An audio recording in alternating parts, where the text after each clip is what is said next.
How's it going, my peeps? It is now time for the Raw results / highlights and review video. I'll go over the results, some of the highlights in my opinion, and give you guys my thoughts, my review on the show. So Raw kicks off with a highlight reel. It was supposed to be Chris Jericho and special guest Randy, but Randy comes out with the entire authority, so Triple H, Kane, and Seth Rollins. And Triple H does most of the talking. They take shots at each other. Triple H makes fun of a scarf Jericho's wearing. Jericho makes fun of the tie that Triple H is wearing. He calls it pink, and then Triple H says it's purple or whatever, or violet, or... Anyways, Triple H then goes ahead and talks about the championship match, or championship rematch between Brock Lesnar and John Cena, and he says that he's thinking about canceling the match or just replacing Cena with somebody else because he doesn't feel Cena's ready for another match against Brock. He says he's watched the SummerSlam match over and over again, and he doesn't think it's best to have Cena face Brock once again. So then Randy suggests that he should be the one taking on Brock, and then Kane does the same, saying that he thinks he should be the one taking on Brock, putting the mask back on, and, you know, facing off against Brock. And then Seth Rollins steps up, and he says, you know, maybe Mr. Money in the Bank should be the one taking on Brock. And when Seth Rollins steps up, the crowd cheers for Rollins, I guess because his hometown is next to, or close to, where the arena is tonight. And then after that, Chris Jericho says maybe it should be, you know, the Ayatollah of rock and roll, you know, Y2J. And then he gets interrupted by Cena's music. Cena comes out and he tells Triple H that he wants his rematch clause. You know, he's entitled to it. He's supposed to get it. And if he doesn't get it, then he's going to sue Triple H for every penny he's got. And then Triple H says that should be a new t-shirt for Cena: hustle, loyalty, respect, and lawsuit. And then Seth Rollins tells Triple H, you know what, maybe you should give Cena the title match. What's the worst that can happen? If anything, you know, there's always plan B, and he raises up the briefcase. And then Randy says, you know, just give him the match, and whatever happens, Randy wants the champion, he wants the winner of that match. And he says, you know, whatever happened to that rematch I was supposed to get after WrestleMania. Then Jericho says, you've had countless title matches since WrestleMania, and your success rate on all of those, or all of them, was never. And then he brings up Randy's latest match against Roman Reigns, and says the last time he saw Randy in the matchup, he got Superman punched and speared by Reigns. And then Randy goes ahead and says, you know, that means nothing, and if Reigns was here, he'd knock him out. And then shortly after, Reigns comes out, and he tells Randy, come on, you know, hit me or whatever. But Randy doesn't do anything. And then eventually Triple H says, alright, I see that there's a lot of people here that think they should get, you know, a championship match against Brock Lesnar. So he makes a 6-man tag team match. It is Roman Reigns, John Cena, and Chris Jericho versus Randy, Kane, and Seth Rollins for tonight. And then after that, they get out of the ring, or, you know, the heels get out of the ring. But then Seth Rollins sneaks back around in the ring with the briefcase. He tries to hit Reigns with it, but Reigns sees him coming, so he hits him with a punch. And then afterwards, he's got the briefcase, so he throws it onto Seth Rollins, who's on the outside. And then after that, we get a tag team match. It's Dolph Ziggler and Sheamus versus Cesaro and The Miz, the #1 contenders, versus the champions. And what's interesting here is it seems like Damien Mizdow is now officially The Miz's manager, or stunt double, I should say. And he's also got a makeup artist, and outside the ring he would take breaks and go on a seat, and the makeup artist would put some makeup on, and Damien Mizdow would give him some water. And then towards the end of the match, when it was down to The Miz and Dolph Ziggler, the two legal men, Miz got out of the ring, and Damien Mizdow replaced him, or tried to replace him, but of course the referee wouldn't let it. So Damien Mizdow goes inside the ring, you know, as the stunt double. He takes off his suit or whatever, and he's wearing his Mizdow gear. And Dolph hits the zigzag on Mizdow, and then The Miz quickly gets back in the ring from behind Ziggler and hits the skull-crushing finale on Ziggler, covers him, and wins the match. And, yeah, that was it. But I like the new Miz and Damien Mizdow partnership. I know Damien Sandow was, like, you know, copying other superstars for a while and, you know, celebrities. But I like him, I guess, in this role right now. So I guess Damien Sandow is The Miz's new Alex Riley, although I like this better than what Alex Riley was to The Miz.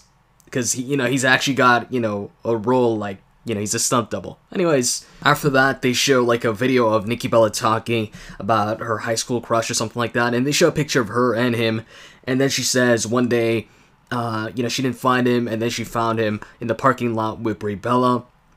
Anyways, after that, it was a Six Divas match, or Six Total Divas match. Actually, one of them isn't on Total Divas, because Layla was in the match.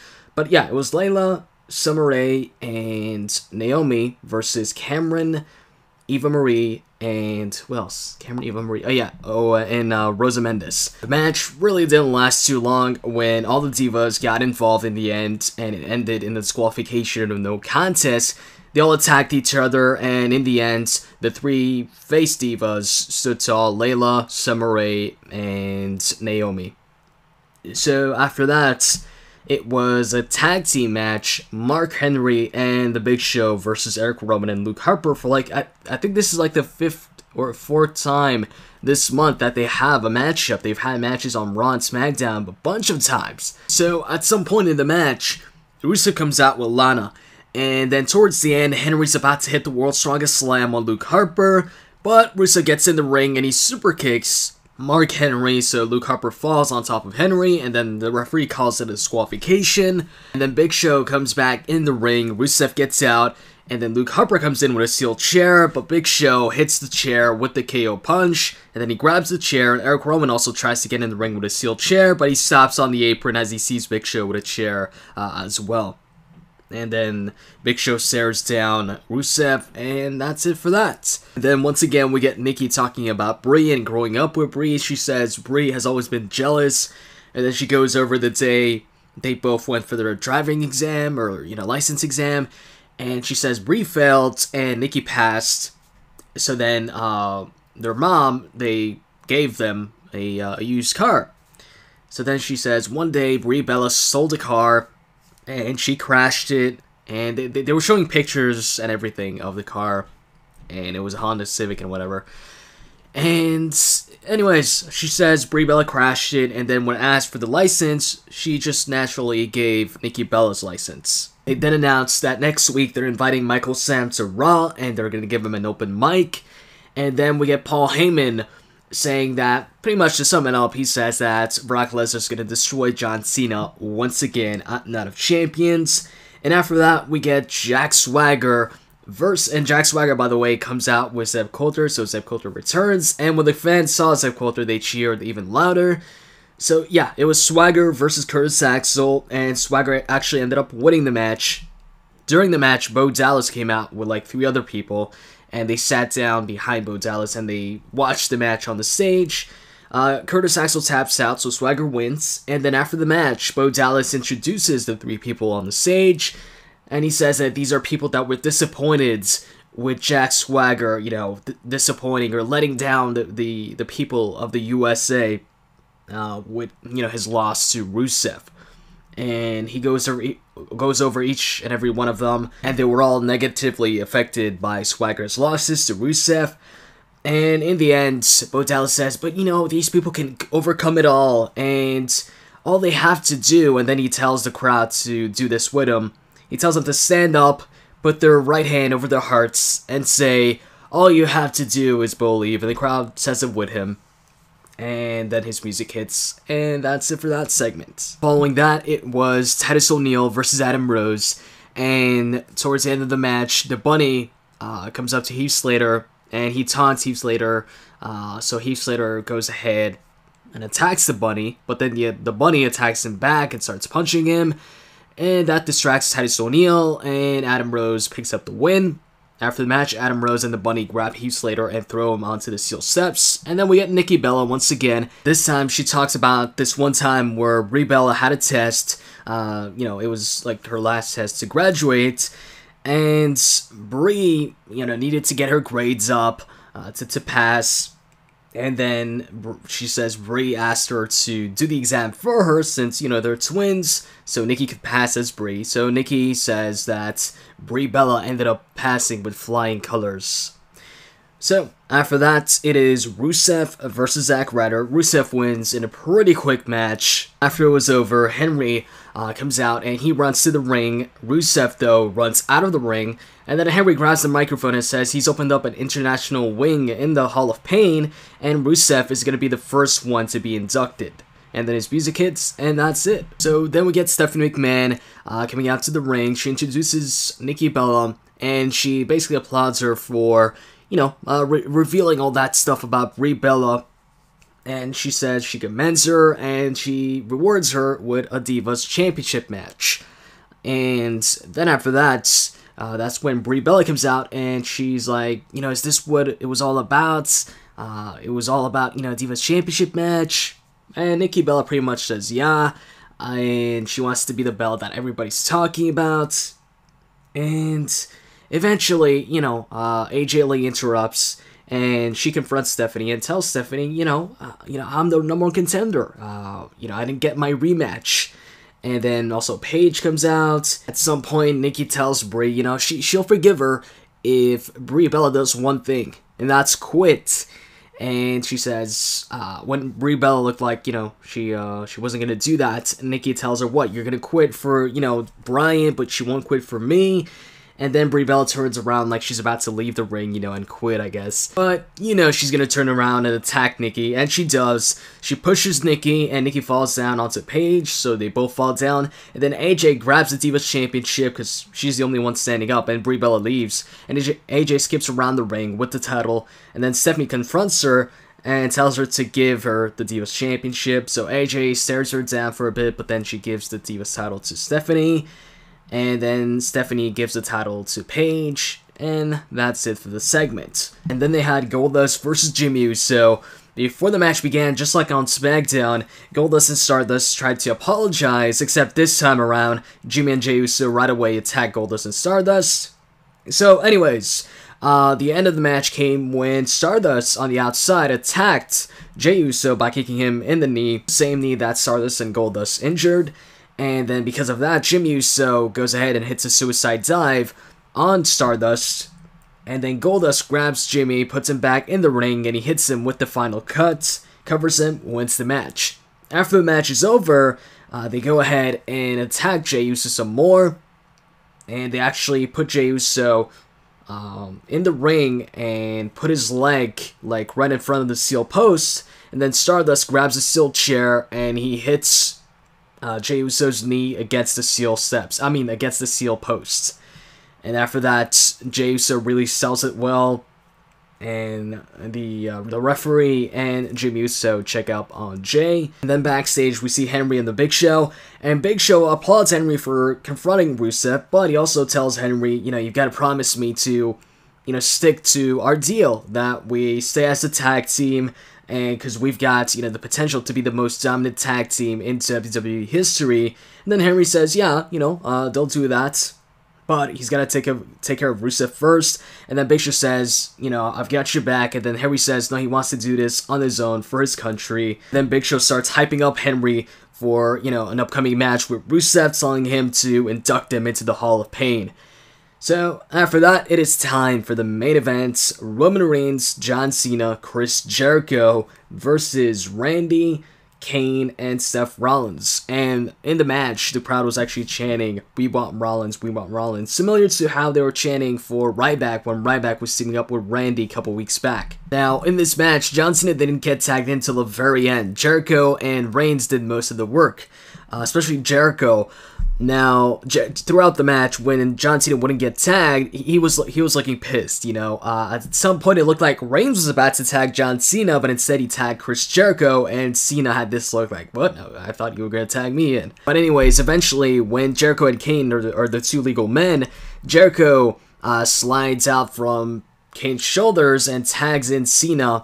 And then Cena comes in, he cleans house, he takes down Kane, he takes down Seth Rollins. He actually hits Seth Rollins with what I thought was going to be the spin out, back suplex or spin out powerbomb. I call it more of a back suplex, the one he does before the 5-knuckle shuffle, but it looked different this time around. I don't know if it's how Seth Rollins sold it, or like John Cena made it like it looked like a mix of that back suplex, but at the same time a German suplex. But anyways, after hitting that on Seth Rollins, he hits the attitude adjustment on Kane, but before hitting it, he does the "you can't see me" to Triple H and Stephanie McMahon, who are looking on. So he hits the attitude adjustment on Kane, and then he decides to tag in Roman Reigns, which I was surprised, since, this entire match, Cena wanted to get tagged in to, show that he deserves to get that title match against Brock at Night of Champions, and that he's ready. This was, what this match was all about. So I was kind of surprised that he decided to tag in Reigns. So yeah, he tags in Reigns, and then Reigns hits the spear on Kane, covers him, and Reigns wins the match for the team. Afterwards, Cena gets out of the ring, and he goes face-to-face with Triple H, telling him, you see that, was that enough? And then Seth Rollins tries to attack Cena while he's talking to Triple H, but Cena hits the AA on Seth Rollins as well on the announcer's table. The table doesn't break, but, yeah, that's, I think that was it. And afterwards, Cena gets back in the ring. Actually, before getting in the ring, he goes ahead and grabs a sign that says, "Tag me in." And then he gets back in the ring and raises that up as the show closes.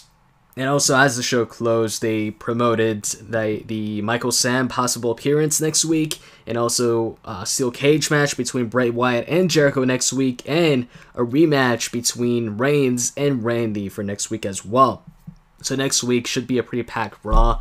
I mean, 2 big rematches on it. So as far as what I thought about the show tonight and any highlights, well, for me, the highlight of the show was the opening segment. The highlight reel with the entire Authority, Triple H, Randy, Seth Rollins, and Kane.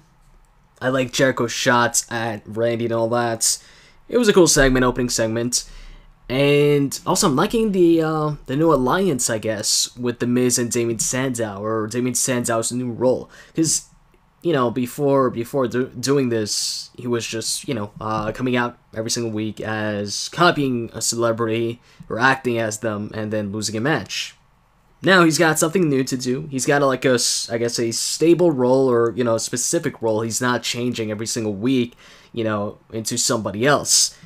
So now I'm wondering if he's known as Damien Sandow or Damien Mizdow. I'm thinking he's going to be Damien Mizdow until maybe, eventually when they separate and then maybe have a match or something like that. But, yeah, I'm liking this new thing for The Miz, with the makeup artist and Damien Mizdow as his stunt double. And also, Damien Sandow's just, he's a funny guy. He does good with what he's given, so I'm a fan of Sandow, and I'm liking this whole thing. And also, with the whole Divas title situation now, I don't know where this is going exactly. I'm not sure if it's actually going to be Paige versus Nikki Bella one-on-one. I'm thinking it's not going to be. I'm thinking it might be a triple threat match, maybe even a fatal 4-way match. Because they did announce that on SmackDown, Paige will be taking on Brie Bella. So if Brie Bella gets a non-title victory over Paige on SmackDown, maybe we see Brie Bella, being added to that matchup. Maybe it ends up being Paige versus Nikki Bella versus Brie Bella. Or, since also AJ did make a good point with her losing the Divas title, and being entitled to a rematch clause, maybe a fatal 4-way or triple threat involving AJ, Paige, and Nikki. There's a bunch of different ways I can see this going, but as of right now, I'm not sure. I think I have to watch SmackDown to maybe get a good idea, a good prediction on what I think might happen at Night of Champions when it concerns the Divas title. But as far as a rating for tonight's show, I thought tonight, just like last week, it wasn't, one of the better Raws. I'd give it like a 6 on 10, I'd say. This was one of the weaker Raws recently. Like I said, I did enjoy the opening segment. I do enjoy the new partnership between, The Miz and Mizdow. And also, it liked the attack from Stardust and Goldust on, the Usos. But there wasn't anything, like a big announcement or a great match or anything like that. But anyways, I hope you guys enjoyed this video, and if you did, you can click that like button down below. I'd really appreciate it. And with that said, I'm out, guys. See ya.